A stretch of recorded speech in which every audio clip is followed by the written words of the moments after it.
Hi, this is Jonathan Larson with TYT Politics. One of the largest medical device companies in the world has been making claims about Obamacare that appear to be undercut by its own financial filings and other documents reviewed by TYT Politics. Stryker CEO Kevin Lobo has made multiple appearances on national television talking about the negative impact that Obamacare has had on his company and on the entire industry, but those statements appear to conflict with statements he and other Stryker executives have made to Wall Street analysts.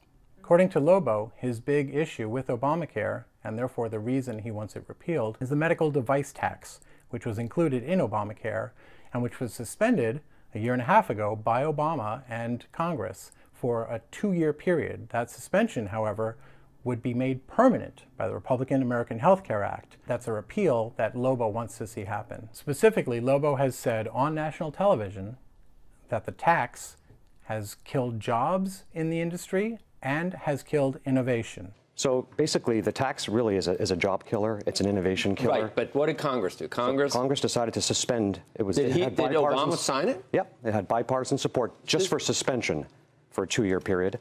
But what we look forward to with the new administration is actually a full repeal, which has been talked about. It's not just Lobo's public statements about Obamacare. The company is actively working on Capitol Hill to try to get the medical device tax repealed and presumably to get the American Health Care Act passed. For one thing, Stryker has spent $50,000 on lobbying in the first quarter of this year. They're lobbying on a lot of different issues, but the lobbying form does specifically list repeal of the medical device tax. So we know they've been lobbying on that. Furthermore, Stryker is a member of the Advanced Medical Technology Association, also known as AdvaMed. And AdvaMed has been doing a lot more lobbying. They've paid 3 separate lobbying firms just in the first quarter of this year, $160,000 lobbying on issues including both the American Health Care Act generally, but also the medical device tax specifically. Lobo, the CEO of Stryker, has donated approximately $20,000 to AdvaMed since he became CEO of Stryker, and he sits on the group's board of directors. AdvaMed actually made national headlines in March when they became one of the very few medical organizations to endorse the American Health Care Act. Here's what they said. They said they were urging passage of it, quote, so we can continue the push to end this tax, that's the medical device tax, once and for all, unquote. But Stryker's claims about the jobs impact of the medical device tax began to shift and even contradict themselves even before the tax took effect. On November 10th, 2011, they issued a press release. This was 1 year before the tax was even going to go into effect. The press release said that Stryker was going to lay off 5% of its global workforce. They had about 22,000 employees at the time worldwide. So they were going to lay off 5% of their workforce. That was according to their November 10th, 2011 press release. The same day, however, they submitted a filing with the Securities and Exchange Commission about that planned layoff. And the SEC, as you may know, has very strict requirements about the veracity of the statements that you make to them. And here's what they said about those layoffs in that SEC filing. They said, quote, these actions are being initiated to provide efficiencies and realign resources following recent acquisitions to allow for continued investment in strategic areas in an ongoing challenging economic environment and market slowdown in elective procedures. Nowhere in the filing did they mention Obamacare or the medical device tax. Then there's what we learned about the rate of the tax. Now, when the tax was first announced, it was described as being a 2.3% tax, meaning every time you bought an artificial hip or whatever, you were going to have to pay 2.3%, assuming the company didn't absorb the cost. So 2.3% was the number that was out there. However, what you didn't often hear was that that tax was deductible, meaning the company could deduct the cost of paying for that tax. So when you factored in the fact that it was deductible, the effective tax rate, the real tax rate, was only 1.5%. It gets better. In its 2013 annual report, Stryker wrote the following about what it paid for the tax. Quote, the medical device excise tax was 0.9% of sales in the current year. That was the first year that the tax was in effect. However, that year and afterwards, the company continued to refer to the tax rate not as 1.5%, not as 0.9%, but at that 2.3% rate. Then there's AdvaMed, the industry trade group. Now at the time, and consistently since then, they pointed to a study that said that 43,000 jobs would be lost in the industry due to the medical device tax. However, one thing you should know about that study is it was funded by AdvaMed. Furthermore, in 2015, 2 years later, a report by the Congressional Research Service said that, quote, probably no more than 1,200 employees should lose their jobs in the entire industry. Today, right now, AdvaMed is still claiming that 29,000 jobs were lost. That's down considerably from their initial claim of 43,000, but they're still claiming 29,000 jobs were lost.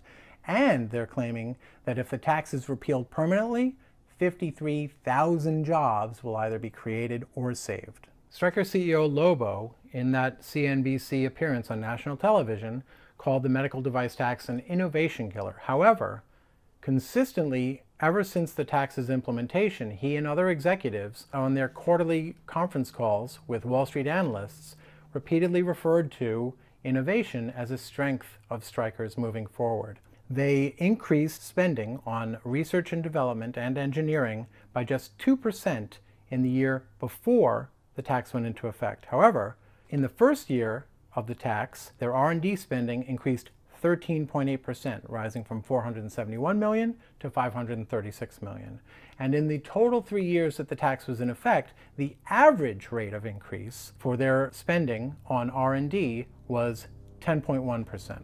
In his earnings call for the fourth quarter of 2013, Lobo said, quoting now, our ongoing investments in R&D, as well as our targeted M&A, that's mergers and acquisitions, positions us well to deliver innovation to our hospital customers. This was the first year of the implementation of the tax that he later called an innovation killer. Lobo has said that the company lost $100 million based on the implementation of the tax. So it's important to keep that in context with what it still had money to spend on during the years the tax was in effect. Let's start with acquisitions. In 2013, they spent $2.32 billion on acquisitions, buying other companies. In 2014, they spent $916 million on acquisitions. In 2015, they spent $153 million on acquisitions. Remember, the total cost of the tax, they said, was $100 million to the company. But it wasn't just acquisitions, it was also dividends to shareholders. The year before the tax hit, they paid their shareholders $324 million in dividends. In 2013, the year the tax hit them, they gave their shareholders $401 million in dividends. The next year, $462 million in dividends. The next year after that, 2015, $521 million in dividends. This was all while they were complaining that the medical device tax was costing them $100 million a year. Plus, there were stock buybacks. This is where a company buys its own stock back to increase the value of the stock. Over the 3 years that the tax was in effect, costing them $100 million, remember, Stryker bought back a total of $1.17 billion of its own stock. During this same period, the amount of cash that Stryker reported on its federal filings increased from $1.4 billion before the tax went into effect to $3.4 billion when the tax was suspended. Stryker did not respond when we asked them to comment on our story. It's not that Stryker or Lobo or any of the other executives involved are trying to pull something or unique in the industry. The point is that there are lots of companies that routinely make claims like this about policy, not just including the medical device tax, but also Obamacare and other policies that have broad social goods and whose benefits the companies will actually benefit from over the long run, certainly, but they don't see those. And so what we get is we get these statements about how these things are bad because it might cost them money. Meanwhile, they're telling Wall Street, hey, we're in great shape. And you know what? They are.